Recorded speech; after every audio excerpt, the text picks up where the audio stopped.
What up, people? Turning my lighting down because god damn am I ever loud. Well, fuck bright. Loudo. All right, give me a second here. Just connecting to my lights. How's everyone doing? Linus isn't even in studio. Screen within a screen live stream. It can wait. Oh yeah, I'm up against LTT today. That's not good. No, that's not going to land well. One does not want to be up against LTT. Okay, I'm gonna go dark first. Oh, fuck off. Fixture. Don't want that. Oh yeah, go dark. Okay, there we go. That's a little bit better. Jesus, I swapped out my cameras because this is my live stream camera. Who cares about LTT? Who's in the house here? We got Dan. Cheers, buddy. Luke in the house. Lupit's here. I like it UK. There we go. SR375. How's everybody doing? Okay. So now, a couple interesting things that we've got to cover here. You know what? I've got this the MKH 416 pointed more down than towards me, and I hate when it's pointed down. I can hear the desk and everything. Speaking of audio quality issues. Yeah, no kidding, eh? Red Cabin, how's it going? Jerkers here. I thought LTT streams hours later than you do. Yeah, LTT's going early today for some reason. I think 1 p.m. Pacific, I thought it was. So I thought they were already done. I didn't think they were already doing this. It's not like I'm exactly competing for any of their audience. I'm sure there's a few of you guys here that are actually probably some of the audience, but he pulls in thousands of people. I pull in, 30 per on a good day? So should be fine. Okay, so we have a couple things we're talking about right off the bat, and I have my resident audio like nerd. Is that a good word? What do you think, man? Whatever. Nerd, geek. Yeah. So some of the best years I've ever known, and we've actually found problems within our audio. And this is all brought about. Now, there's a couple things that we need to cover. And the first one I want to cover is concerns that was brought up by a person named Lupit, who's actually listening right now. And is in on this and is talking about, and this is the first thing before we get into artifacting, which is actually the issue on my channel. And something that is kind of got alarm bells going off over the past 24 hours because I'm like, fuck, I need to look into this. Dylan's looking into this and going, we got a problem. So a couple things before we get to that. The first is this was initially started by a complaint by a person named Lupit who said that it sounded like in every one of my videos that there was some sort of a chorusy effect on my voice. Now, I'm going to just flat out say this one time, and this is the only time, and I know Lupit's listening, so this is fun. If you come to me with any concerns about my audio, I'm more than happy to discuss it with you. If you come in and say dickish things, you're going to be shut down immediately, and I'm not going to listen to you. I don't like mild insults. I don't like asshole behavior, and I definitely don't like snobbish audio type of people. So if that's you, just watch your manners when you come in the door. I am perfectly happy, and I've listened to a lot of people, including somebody named Jackson 535 on the Banjo's Discord server, because I asked Lupit to bring some people forward with what they were hearing in my audio so I could get an idea. Because chorus effect, personally, I honestly think my sibilance is what people may be misconstruing as this as a chorus effect on my voice. Dylan, what do you think on this? Well, no. Choruses are caused by two sound sources that have a differential between their frequencies, their pitch, essentially. That's what causes chorus. Sometimes you can get a chorus effect slightly with if a signal is delayed by just the right amount, and assuming that signal's frequency is oscillating at a speed that's complementary to that. There's a number of things that can lead to a chorusy type situation, but the most common of which, like in the case of a 12 string like this, if I have two pitches that are in phase together, that are in tune, I should say, they sound great. I move one of those pitches down slightly, I get that chorusy effect. And so I'm not sure that chorus effect in this case has the right sound to it. Now, does it have a feeling similar to a chorus effect at times? Yes, but For me, that just looks like lossy artifacting. So, and we're talking about artifacting now. The Corsi effect is something that in my sibilants, on my S's specifically, I am a very sibilant person, and with cheaper mics, I have noticed artifacting. Not necessarily, it's not artifacting; it's distortion on some cheaper microphones cannot handle my sibilants Bad sibilants. whatsoever. Yeah, and you'll find distortion in that, and I'll hear that. I'm also a mouth person. I have a lot of mouth noise, just based on the jowls, I think. So before we get into this conversation, there are a few things I do need to clear up. One thing is what I do to my audio when I produce a video. When I put a video together with two mics side by side, whatever I'm doing, what I do to the audio is very, very straightforward. I do not denoise it. I do not create anything. The only thing that I apply to it is a mouth declick, because I have misophonia and I hate the sound of mouth noises, and I'm not exactly sure this would cause any of the problems in this in the videos. Dylan, do you think this mouth declick would? it could. If That you're would like, be if you're interesting. if you have the sensitivity like cranked, No, you know, like I have noticed just playing around, like never seriously doing this for a production piece, but like just like what happens if you just absolutely crank this thing wide open, and yeah, it starts grabbing like false positives, and it's not, yeah.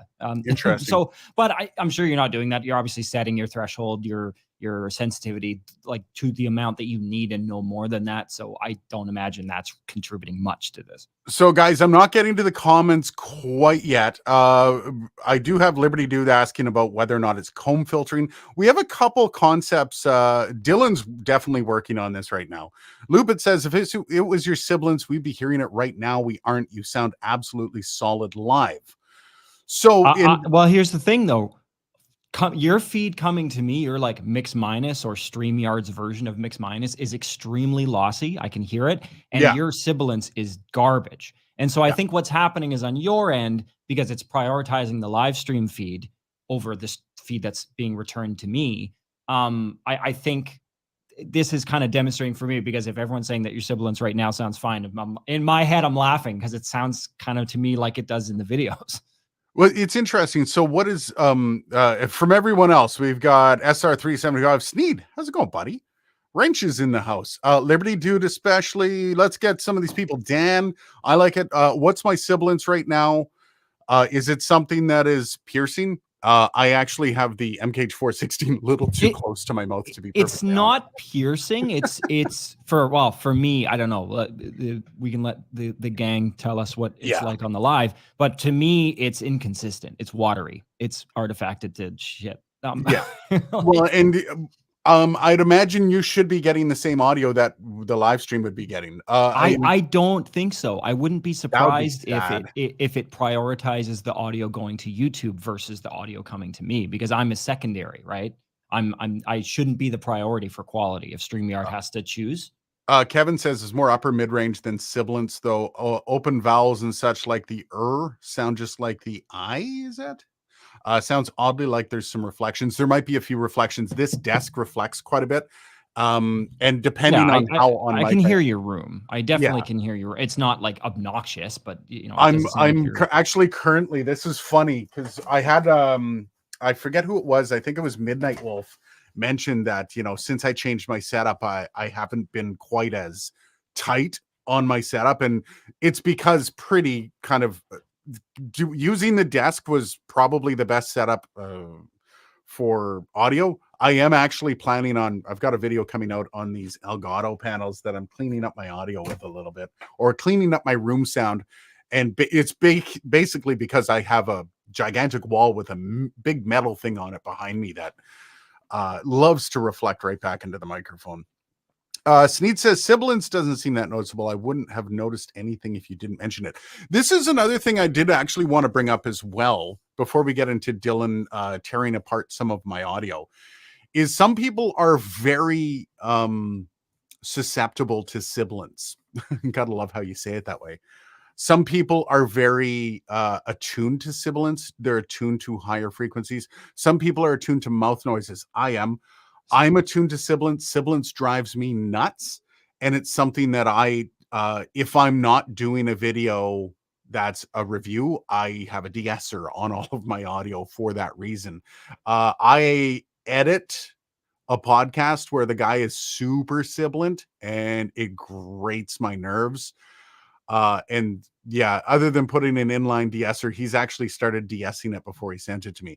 But what I'm saying here is there's some people that listen to my channel that don't hear my sibilants. So I find it interesting when people are really looking at some of the videos going, oh my God, I hear this, and other people aren't. So when I started to dig into it, and Dylan actually just went back right before the stream, he started listening to some of the older videos quite a ways back. And he said it's a lot more natural sounding. He said that it's more of been a recent addition to my videos, which I'm starting to think I'm going to have to rip apart my setup, not necessarily my recording setup here, but my editing setup. Because the one thing I did notice yesterday when I pulled it apart and I went into the settings for Final Cut Pro, at some point, I'm not exactly sure which update, it went back to AAC audio.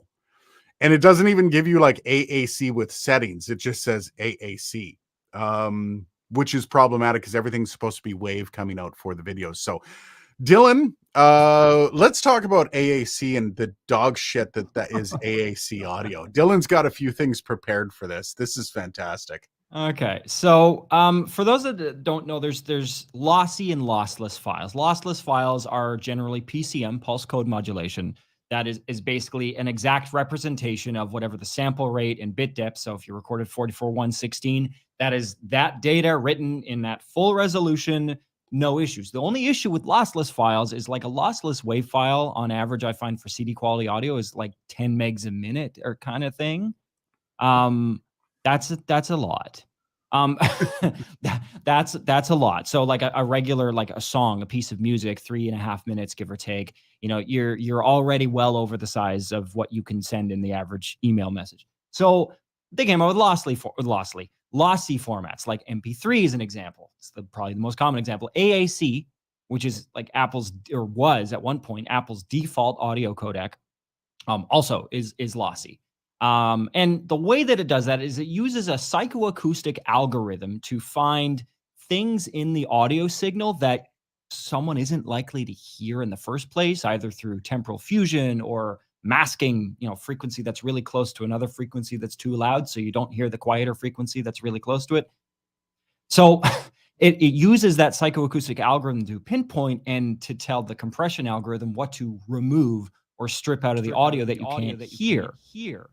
So I'm going to share my screen. I have a tool that I'm hearing myself echoing there, Aiden. I don't know why. Oh yeah, sorry. There you go. There we go. And so I've got some audio here. This isn't one of Aiden's videos, but just to illustrate what it is that I'm talking about with this artifacting, I've got this tool here. This is iZotope Ozone, and this is the codec feature, which allows me to simulate a codec at various bit rates to determine basically what it would sound like going through a compressed like Apple Music or something like that. The cool thing about this is I can actually solo out what is being artifacted. So if we listen to this audio here. Can't hear the audio, man. Oh, for fuck's sake. All right. Hang on. I didn't press the button. Hang on. Yeah, press the button. Press the button. Do we still have echo, guys? Let me know. Adding this to stage. There we go. There we go. All right. So replay that. This is me talking into the Electro-Voice RE27 microphone. Okay, so that is uncompressed. There's nothing that is, well, obviously it's going through YouTube compression and things like that right now, but for the most part, that's uncompressed. If I just listen to, this is an MP3 at, I think that's 256 kilobits, which is almost the highest that you can get. I think 320 is the next level above that, which is the highest that you can do for most MP3 files.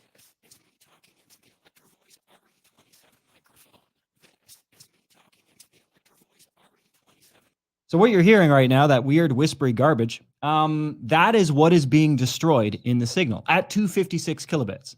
And so none of that information sounds the way that it should. So that you notice that's a lot of high frequency stuff. If I go lower, Like if I go to AAC and I go down to like 96 kilobits, which is horrid, and I play that back.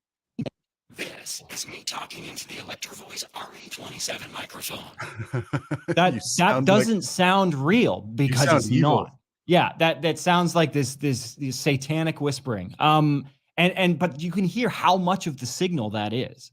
How much of the signal is being artifacted, or how much of the signal's quality is being jeopardized. In the context of everything else that's going on, it ends up being really subtle. But if you're listening to the nuances of a source or of a capture source, like a transducer, or you're really critically listening to something, it jumps out. So like, Aiden, I'd normally watch your videos, and I'm trying to evaluate scripting. I'm trying to evaluate when you're putting specs, transitions, like the video itself. I am listening to the audio, but I'm not in the market for a Fifine whatever or a Maono. I'm not in the market for these products, so I'm not actually listening in terms of quality because I don't want one. Well, I even asked you last week while I was in Vegas. Sorry, I got you on the screen, not me. Well, I was in Vegas. I got the first note about the chorusy sounding on my voice. And so the first thing I did was I texted you, dude, can you do me a favor? I need you to listen to this. Put on your headphones. What are you hearing? And you came back with, well, I heard it in a couple spots, and it was just more of a weird little originally I thought it was a blip, because sometimes with the artifacting in lossy files, what you can get is sometimes like little cycles of audio that almost sound like they're being repeated. And sometimes that is how it compresses. It'll take that one chunk of audio that it feels is consistent enough with what the actual data was back there, and it'll just repeat it to save space. And depending on what the bit. So I would be curious with your AAC issue, Aiden, what the bit rate was of the audio. Obviously it doesn't tell you that. It doesn't actually tell. So you have AAC on. So the way that I exported before, I've actually changed the whole export recently. The way I exported before was right in Final Cut Pro, but then they have the compression program that allows you to export full with wave, all that stuff. Apparently in Final Cut Pro, it took away the ability to use wave with H.264. So if you exported H.264, you could only export with AAC. That's bullshit. Yes. Because H.264 is like the high def standard for, right? Someone's going to call me out on that. I know. Yeah. Well, it's H.265, I think is the. I think that's the newer. Yeah.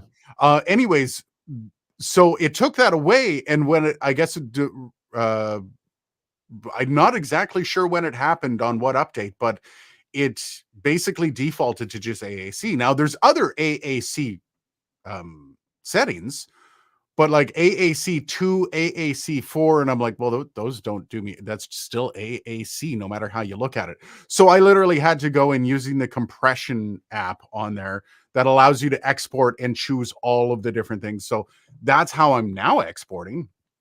But when I'm looking at it, because compression from YouTube is one thing, there is always going to be some level of artifacting on YouTube, regardless of whatever you update. Even video, there's artifacting on video at 4K, at 2K, and at 1080. But being able to put the best thing in possible makes me reevaluate checking my source every time I actually go to export the video. So what about ALAC? Yeah, ALAC and FLAC both you don't have options for anymore, and they've seemed to have gone away. I can't find ALAC settings or FLAC settings anywhere. H.265. Well, we've even talked about how the prevalence of FLAC has kind of dropped in recent years too. Oh, and you were in Vegas. I kept expecting you to pull Dylan out of your backpack. What if I could have? Oh, by the way, Liberty Dude, thanks for the $10, the super chat. Dylan's so cool that he can be heard twice when he's on a roll. So I think the gist of all this is we've been able to identify, and actually I'm going to share something here. Let me open it up.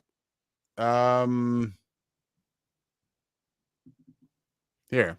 So we're going to share. I'm going to close this one. Yeah, I'm not ready. Share a screen. One of us prepped.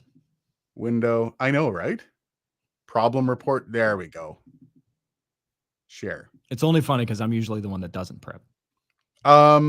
Liberty Dude, thank you for that. Jackson 535. The audio I hear in the video has a weird artifacting chorusing effect that makes it harder to judge the performance of the microphones in the treble. I tried exaggerating it in the recording he processed. And this is where I initially was like, oh, so I might actually have a problem. I need to reach out to Dylan. So I appreciate that. I don't generally listen to my videos after they're up. In the process of editing them, I do listen, but it's not high-end critical. And this is what I was talking about with Dylan when he listened last week. He only heard a couple issues in a couple spots, and he wasn't hardcore listening for that stuff because he was listening for a chorus effect on my voice that I was told happens throughout the video and on every video.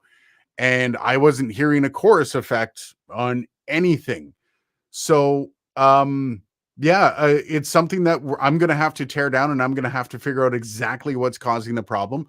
I'm hoping the problem is the AAC. Well, there was another thing though, Aiden, that we discovered throughout our evaluating your signal chain involving a compeller. Oh God, yeah, the Rode compeller. So on the Rodecaster Duo and the Rodecaster Pro 2, this is something I had completely forgotten about. I got it over here. Mine gets unplugged every once in a while and it gets updated, all that stuff. There's a master compeller on the out. So if you're recording post fader on this and you do forget to turn the master compeller off, you can turn off all of the bloody all of the effects, everything. If that master compeller is on, you still have compression on your signal. I just found that out recently. That said, I haven't been using that for quite some time. Now, here's the thing, though. I don't think a compeller, well, certainly isn't designed to cause artifacting. These are tools that are designed to improve the dynamic range, or to make more consistent the dynamic range of your audio, and to keep the character of it intact. And so I don't think you'd find anything like that with a master bus compeller. No, I don't think so either. But it does conform the audio enough to make it like frustrating. I don't know if I shot anything with the master compeller on, because I haven't used that in quite some time. I've been using the one was most recently was the Lewitt Connect 6. I've used the Mackie. I've used the AudioFuse Studio. So I've been working around. I haven't been using the Rodecaster Duo a lot lately, so I'm not exactly sure. Before we get into a couple things here, Matt wants to know, and I kind of want to point this out. We'll probably talk about this a little bit later. Does Dylan have a YouTube channel? And we'll be talking about that in a bit, but it's coming. And do you have any finished videos, Dylan? I want to get the repository, the buffer up, but yeah. Oh, cool. Okay, so yes, it's coming. Now, I want to get back to this because Liberty Dude says, could the listening have a listening position reflection causing the issue in the room? That is also possible. Now, whether or not this stuff destroys a review, yeah, it can actually have a negative impact on reviews when you're doing comparisons. It kind of it'll impact the comparisons in a way that destroying top end, I mean, that's one of the biggest areas to evaluate a microphone is north of 8K. So, yeah. By the way, Dylan, the overhead mic with the Lewitt is one that I shot and exported with the old. That's actually a good one. Would you be able to go and look at my last video? You can turn your audio off for this. Yeah. And I'll just go on mainstream here. You can go do that. You let me know when you're done. What am I doing? You're checking out my last video. Oh, okay, the last one. Yeah, it's the one where I boomed the Lewitt Ray. I used overhead. Use it as an overhead. So yeah, this is something we're going to be going through. I don't think it's comb filtering.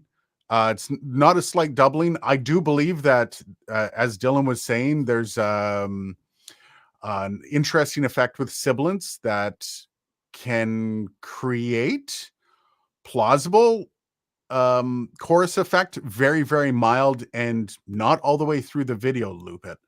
This isn't something that I have a chorus effect on my voice at all times. I'm not exactly sure what slight doubling you're hearing. I gave a thumbs up and caused my stream to give thumb bubbles. I didn't do a thumbs up, did I? I gave no thumbs up. No thumbs up. I still don't know what the chorus effect you're talking about, a slight doubling on my voice, other than like some actual points where my audio is has on the high end has a few issues. I don't know what the chorus effect you're referring to is, which is the core of the initial chat we had. So in the high frequencies, 4K and on. I don't know what to tell you, man. Honestly, so like listening to that, I could hear after a certain chunk of time, maybe like 10, 15 seconds, I could hear like a so what's the way to describe it? A certain resonant, dirty frequency up in like the high mids. Okay. And it was very persistent. And then I'm listening to it, I'm going, and then I start digging into it in my brain, and I'm like, I think that's just a component, like it almost sounds to me like not a growth, but like an inconsistency or like a dry part of your vocal folds. Like it's like your vocal cords are like flesh is rubbing together instead of mucus. Fun fact, your vocal cords are covered in mucus. When you wake up in the morning, there's no mucus, hence why your voice sounds gross in the morning. Well, it's also like if you've ever listened to some of the videos and you're like, wow, he sounds really wet today. Because I've had that experience where I've been talking and I'm like, you got to swallow and all that. That's interesting. So I have some vocal fry, basically what you're calling it. That's vocal fry. You're very light, but yeah. That's interesting. And that's because I know that I have some frequencies in my voice, and I was talking about this on Discord yesterday. I have a unique voice. My voice desperately requires EQ. If I'm going to be doing a finished product, I don't just run into a mic, and I kind of brag about the 416 being like the mic that I don't really need to EQ much.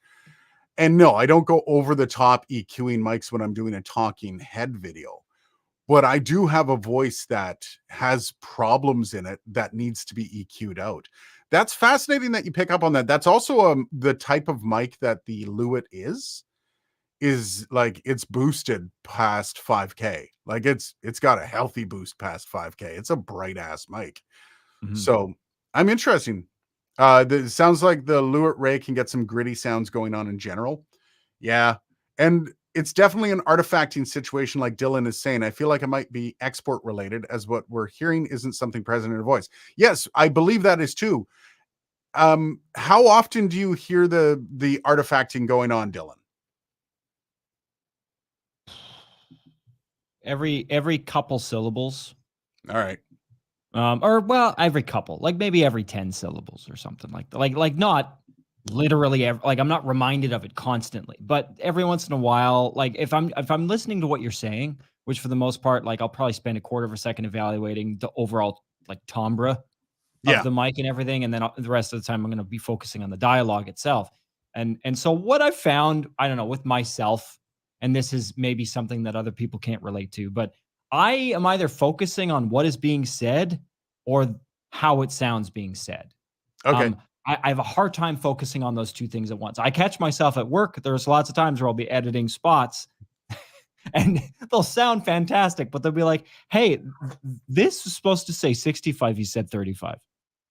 Like, did you notice that? I'm like, I listened to it 85 times and no, I did not. No, I did not. So, once I'm listening to your dialogue, the little artifacting, but then when you pointed it out, when you flagged it with me, and I went back and I listened to the video, and now I'm specifically looking for quality control. Well, I'm like, oh, okay. I mean, I had a fun little row with the guy I edit videos for, Tyler. We do what he calls a screening of every time I edit his episode. We go and we sit and we listen to it through. And he'll cut to it and he's like, fuck, why didn't you remove this? And I'm like, remove what? He's like, can't you hear that? No, but it's a specific click his nose makes when he talks. And you can remove it with a certain amount of filters. I don't hear it. It's not part of it's my brain hasn't wrapped my head around it. And then all of a sudden one day I'm fucking editing and I'm going through and I'm like, what the fuck is that sound? And it's almost every second sentence. What is that? Oh, it's his nose clipping that I now actually can hear the click in his nose because my brain just went, wait a second. Have you heard that before? I hear that. That's an issue. It's annoying because there's no. That's one of those vocal idiosyncrasies that can be kind of hard to fix. This weird like this soft palate clicking. Jerker, I'm going to get back to that in just a second, but Lupit, yes, it is. We think it is an export related issue. And I know there are things about my voice that is present in a video that I've been told I sound electronic sometimes, but the high frequency issues is something that Dylan is aware of, and I'm now digging through my product to try to find it. When you called it a chorusing effect, that's when I got confused because I don't feel like I have chorus on my voice all the time. Well, so I want to bring up another term that came up that kind of threw us in a weird direction: the phasing issue. Phasing, the word phasing was thrown in there, and so phasing is kind of the dark horse of the audio parameters, the phase relationship. But you can't really have a phase relationship unless you have two capture devices on a single source. Usually phasing issues come because one of the capture devices is further away from the source than another one, so you get a phasing issue. When we talk about that, we're dealing with two waveforms. In this case, these are, Aiden edits these mics one AB, AB, AB, right?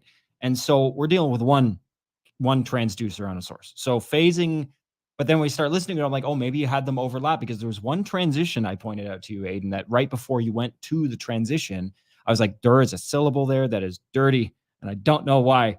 And I thought maybe it was just a slight overlap and you looked into it. That can happen with when you're doing the specifically in Final Cut Pro, the way they my video's not on. In Final Cut Pro, specifically the way they do the magnetic timeline, if you don't cut your audio perfectly, the magnetic timeline will pull it back and over top. So you'll have two pieces of audio firing saying the same thing at the same time. It's really annoying. And that can cause some issues. And I have run into that before and caught myself in my final listen through.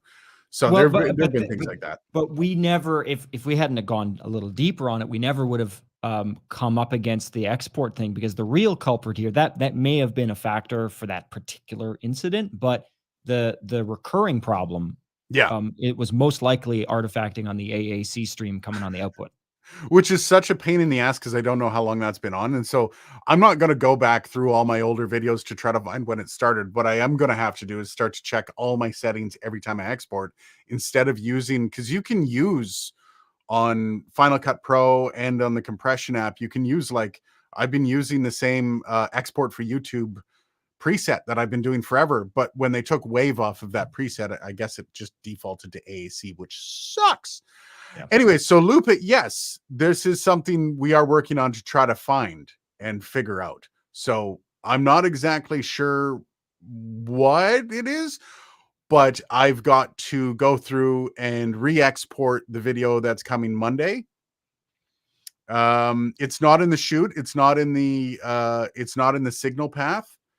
Because it's not on the edit.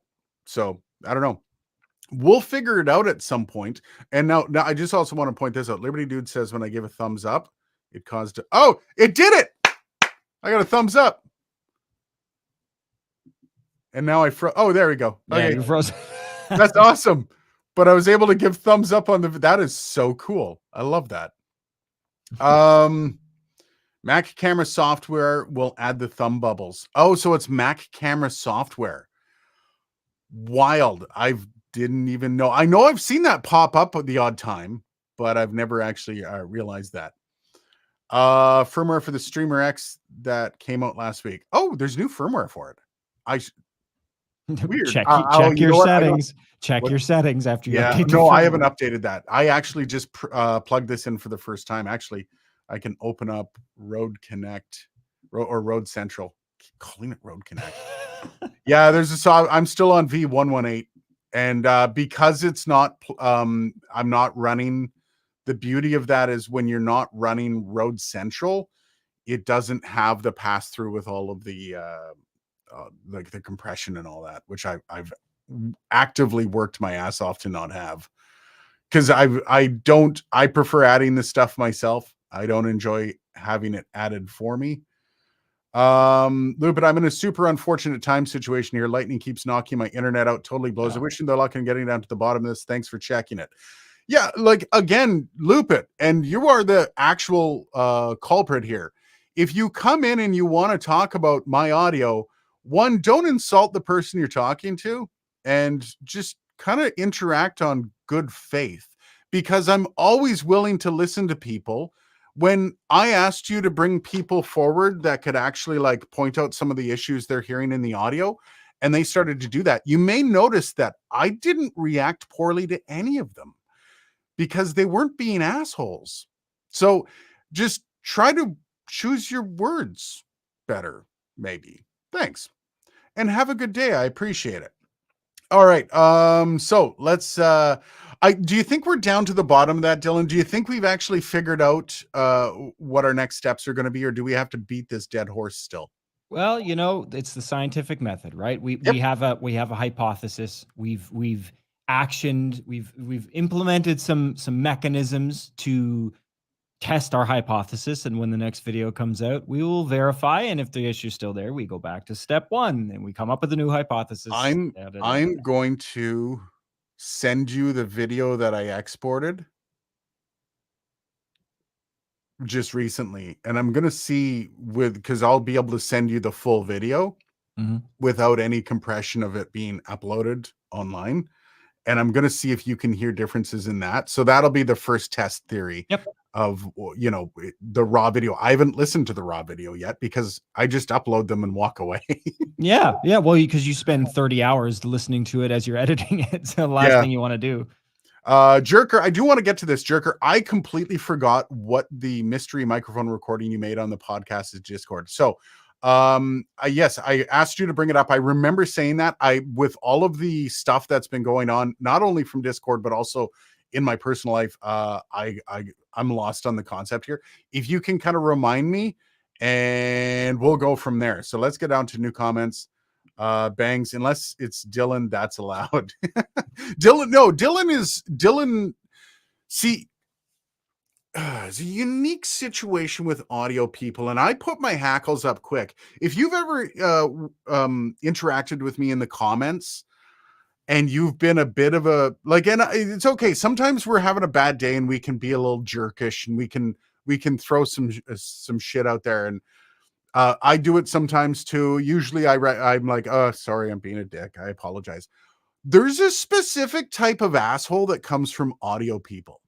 And I don't mean that, and I'm not calling anyone out in the chat here. There's a specific type of, I know more than you. And like when you go through Discord chats, you'll see it a lot. Not necessarily on my Discord, but you will see, how dare I call it, nab? Exactly. Thank you, Bandrew. This is the type of shit that I instantly fuck you attitude. As soon as I see that kind of stuff, as soon as I see something along the lines of what must be a bad review, I'm an instant asshole, and I'm never going to treat you with the type of respect that you might deserve. And it's just, Dylan doesn't do that. And let me break this down for everybody that's sitting in here watching this. We got 30 people. Dylan is probably the smartest audio dude I've ever known.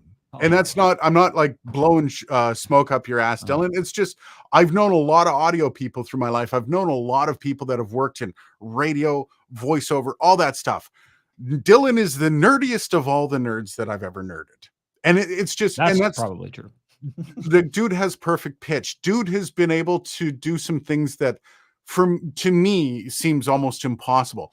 I have a level of respect and appreciation for Dylan for what he can do with audio based on that. But actually, the level of respect and appreciation I have for Dylan is because Dylan's not an asshole about what he knows. I have many times asked stupid questions of Dylan. Many times have I, Dylan, what's this? And Dylan looks at me like, really? Okay, I guess we'll talk about that. He doesn't shame. And the one thing that really comes out in a lot of audio circles is shame. And it's just so gross. Now I should say there's two things I want to say to in response to what you just said. So thank you. Three things, I guess. So there's a caveat to what Aidan just said, because what you just said is pretty true. The way I look at knowledge is everybody at some point is an idiot for something. Right? Like, I'm not going to stand on a high horse because everything that I know, I learned. And me learning stuff before you doesn't make me better than you. If anything, if I can take maybe some frustrations and years of trying to figure out one thing to save you some time, and save you some of that frustration, I will. But if you come at me with a certain energy, I'm also going to match that energy. That's kind of so if you're going to come at me with a knife to my throat because I misspoke and used a wrong word to describe something, which happens, especially, in unscripted live content like this, and you're a dick about it, I'm going to show you what that feels like. I'll put it that way. But for the most part, like if we're all having respectful, civil, domestic dialogue, it'll go great. I love teaching people stuff. I love easy questions. I deal with it at work. I'm always helping people with stuff, especially software stuff. I've lost subs because of NAB. Just to point that out. By the way, Liberty Dude, cheers, brother, and all hail Dylan. Yeah, and you know what? When Dylan launches his channel, I expect you all to go there. Dudes, yeah. When it launches, you'll have plenty of time to see it. Oh yeah, and we're gonna do some collabs too, and some cross promotional. There have been, and Jerker, I'm gonna get you in a second. There have been, like, I've lost subs because of NAB, because people just, they get hung up on what their knowledge is and they refuse to accept other knowledge. And yeah, it's usually going to be a big old nope from me. Oh, you can like super chats. Did I like a super chat? Oh, did I just put my thumb up? Let's see it. Oh, there it is. That is so weird. Oh my God. Bandrew says, Dylan enjoying a big old glass of vodka there. I see you there. What are you drinking, Dylan? Vodka soda. Is it a vodka soda? I'm starting the knife. No, starting the knife.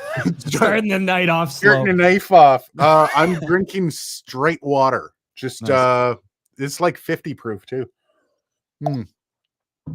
You got some good mouth noises there from the shotgun mic, I can tell. Yeah, oh my God, yeah. Got some asthma. Okay, so Jerker, we'll get to this really quick before we rub Dylan's ego a little bit more. Basically, I got an EM89D in the mail yesterday. I did a blind test with it and my Rode Procaster to see what people think which one is which and which one they like more. Okay, were you going to share audio with me or something? I'm not exactly sure. That's the EM89D is the Mackie, isn't it? Is it? This is one of those things. Mackie EM89D. Wow, how do I remember that? That's the Mackie handheld. Oh. And I've never actually reviewed a Mackie microphone. And you know why I've never reviewed a Mackie microphone? And I love people from Mackie. I love Mackie. I've worked with them. I've done a lot of stuff. I got to meet them all in their habitat. I am instantly, skeptical of companies that are really good at certain things. To when they try to do something else. The only company I've seen that has been across the board really good at it has been Rode. Like that, I mean, all of their stuff is just like, well, yeah, okay. Because there's lots of audio companies that have started up, and statistically, I forget what percentage. I think it's like 60% of all businesses fail in the first 10 years or something. Yeah. And so to be an audio company that lasts a long time, like a Mackie or a Universal Audio, you have to be able to do at least something very, very well. And so, like, for example, in the case of solid state logic, that is routing. Their boards had, for what they were for analog boards, had super, super good routing. Mackie used to be built like a brick shit house. They're kind of, Yeah. some of their stuff's going back to that. Behringer makes things that are inexpensive. Like that's it's so but I'm with you. I'm wary of companies because I remember, God love SSL. Speaking of companies, but their first round of digital audio products were terrible. Like specifically the drivers. The drivers You all could got use to some work. start somewhere, Dylan. Remember. Yeah, and so but SSL has bounced back from that. Their recent product lines like the 12, the 6, these are actually really good offerings that sound great and that are robust in their software deployment. And so yeah, when like looking at Mackie, I don't go to Mackie for mics. I go to Mackie for live boards that I can kick around a little bit, Yeah. Live boards that I don't need to put in a flight case, Like Delivery TV, love this channel, love Banjo. Cheers. Wilf Clegg, just thumbs up and a heart. Appreciate that. Welcome to the chat there, Wilf. Dan, what do we got? Oh, yeah, this is the one. SR375. At least publish a link to Dylan's channel with 0 vids. I'll head over and subscribe right now. There's no channel yet. I got to do There's that. no channel. I should at least do that. That's not a bad idea. Just have the placeholder. Don't, because the algorithm YouTube will get mad. No, it's not that. A lot of big names do that where they'll what was his name who did that? Fuck. Guy who just launched a YouTube channel and then got like 1 million subs with no videos. The reason you don't want to when you're a pleb like us is if you have 30 subscribers and you no content. No, when you release a video and none of those subscribers watch it just because you're not on their algorithm. Right. Yeah. Instantly YouTube's like, nobody likes it. We're out. So usually what you want to do is you want to get the videos up first and then go, hey guys, you should check this out, because people will go watch a video when they subscribe, which tells the algorithm, hey, this guy's awesome. So yeah, you know what? It is sweet. But you kind of got to play a little bit of the algorithm game before you hit 1,000 subs. And I've run into it too, like where you release a video and none of the people that have subscribed to you have watched the video. YouTube's like, we don't like this guy anymore. So it's the same thing on most social media platforms. When you like the first hour that you make a post, it will kind of test it out with like 7-ish% of your followers basically. And if that 7% performs badly for engagement, then it'll get mothballed. But if it happens to be the right 7% and they watch it really fast, or they engage with it and they comment, and they share and all that stuff, then it's like, okay, let's open this up a little bit. This is quality stuff, And then as you get bigger, it's more like they kind of test you against the because you ever see like YouTubers do this, like, I've noticed that like only 34% of you are subscribed that watch my videos. That's the reason is what YouTube does is they're like, okay, send it out to all these people. You guys that are already subscribed can make up your own mind. So it's interesting how it kind of like works outwards the bigger you get. Anyways, Dan's smoking apparently. Good to know, Dan. What are you smoking, man? Maybe I shouldn't ask.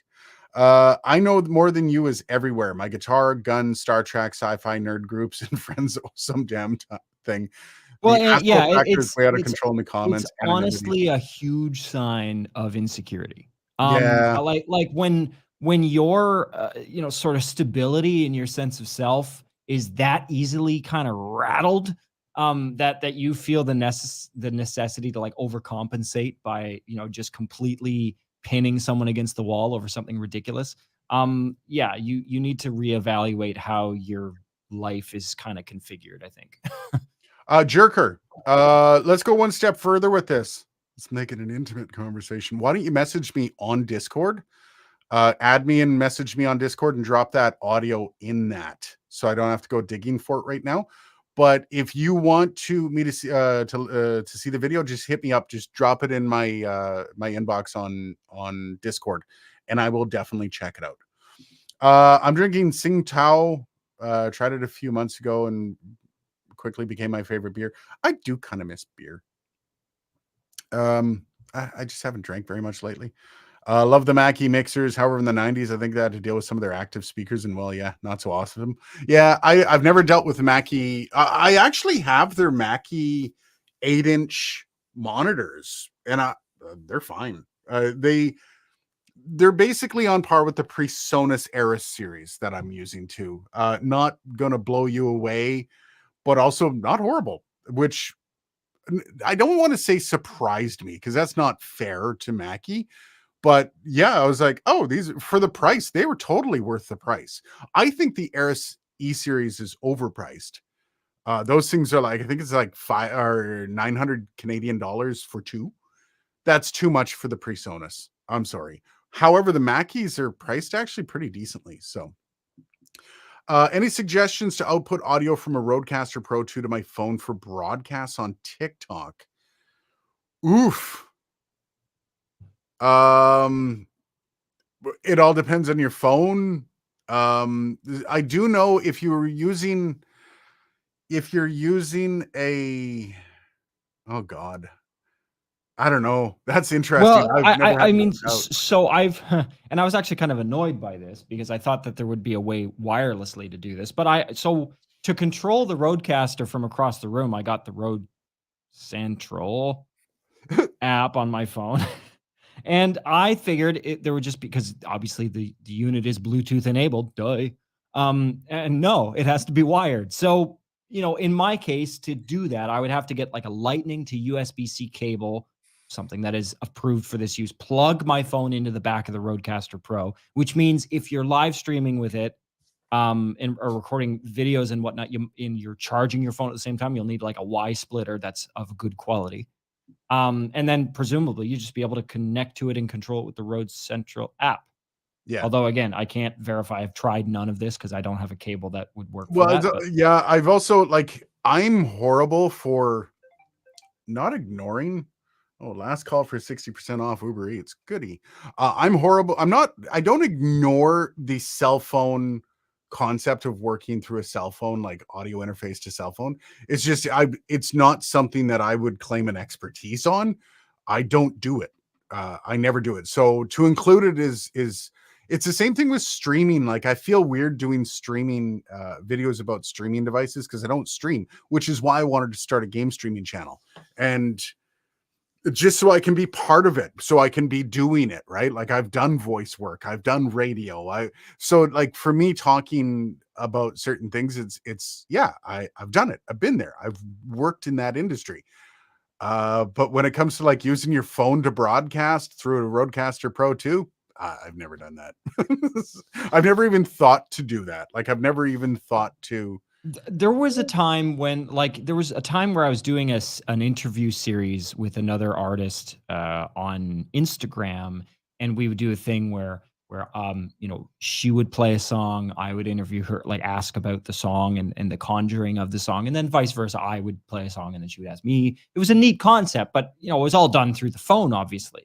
And so trying to get good quality, in my case, I had like a Mackie Pro FX mixer going into the Saramonic, going into my phone. But looking back, if I had like a Rodecaster Pro or an RCP2 or an RC Duo, that would have been a way better solution probably for something like that, and way more flexible too, Yeah, and less cables.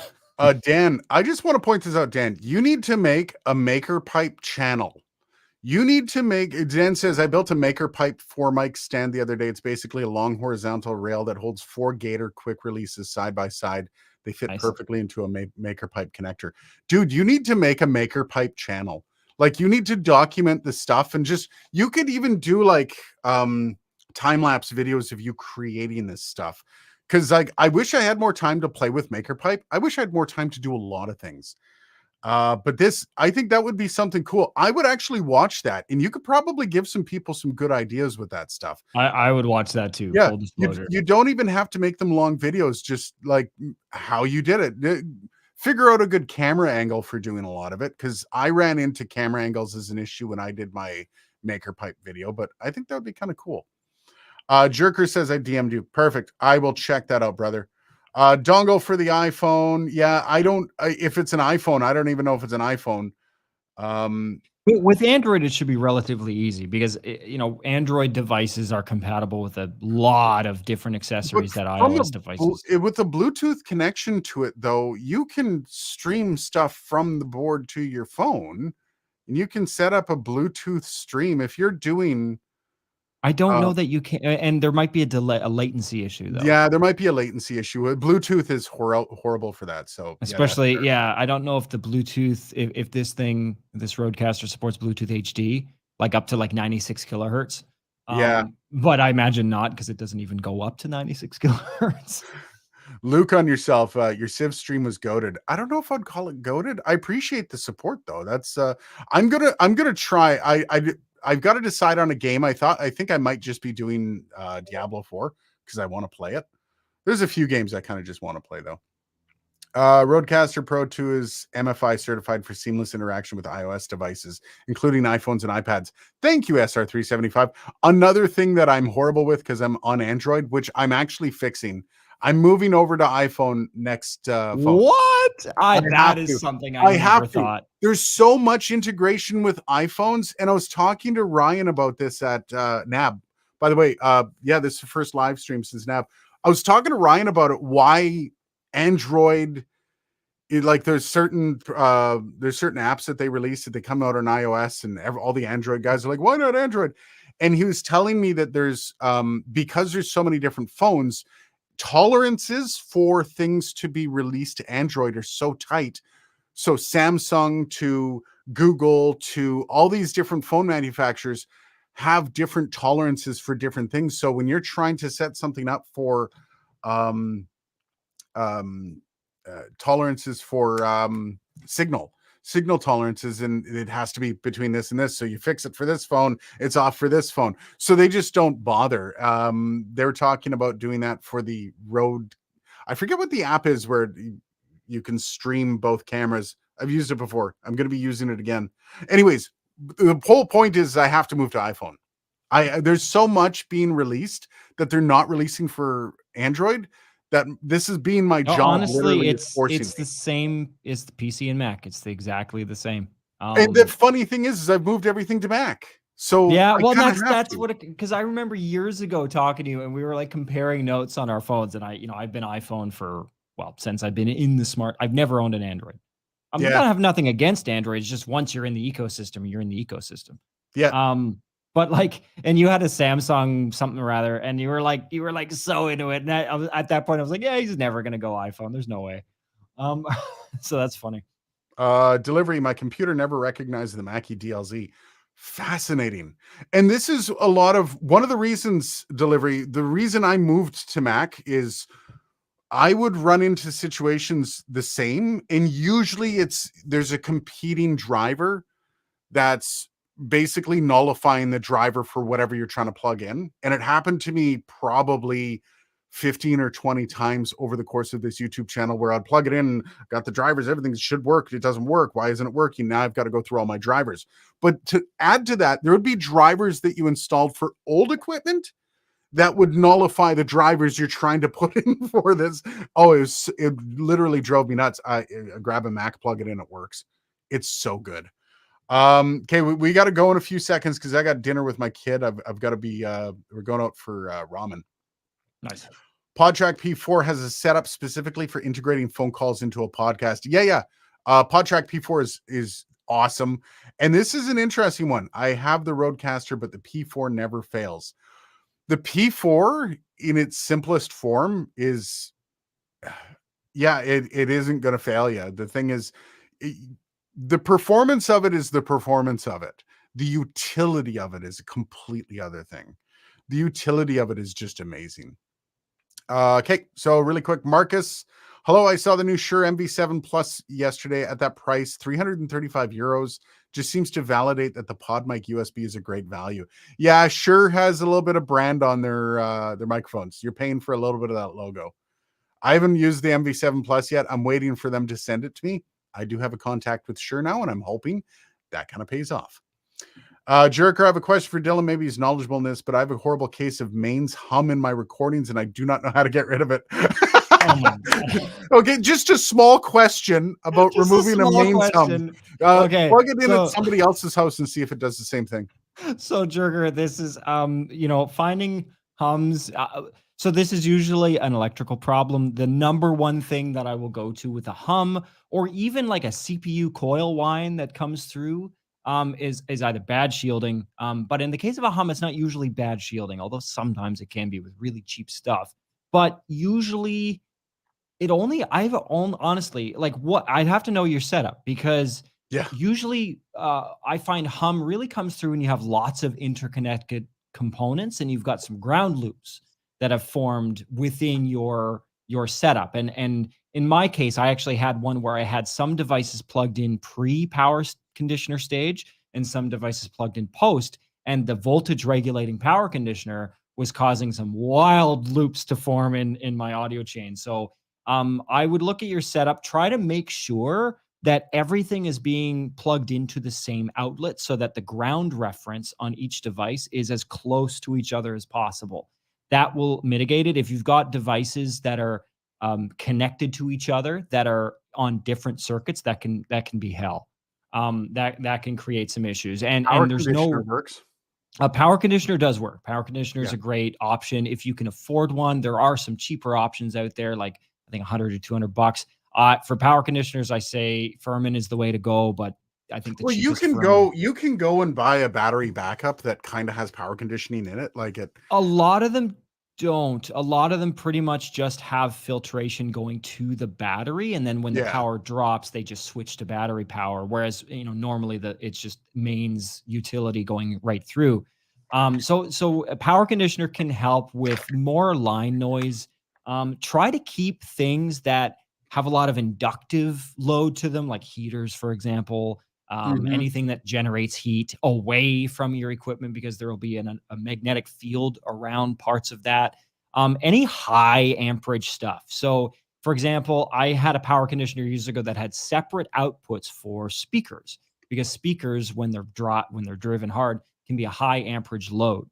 And so having the speaker power lines near stuff can, if your speakers are loud or if you've got something else that's drawing a lot of current.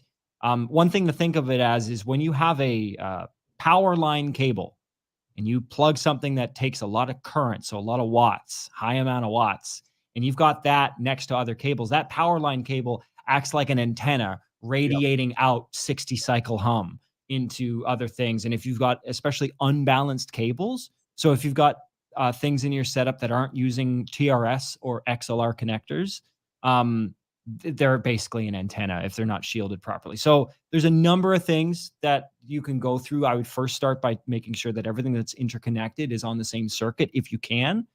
If not, another option, and do this carefully, is the cables going between the two circuits, try to lift the ground on them, which means cut the ground pin on one of the sides, usually the load side, I think.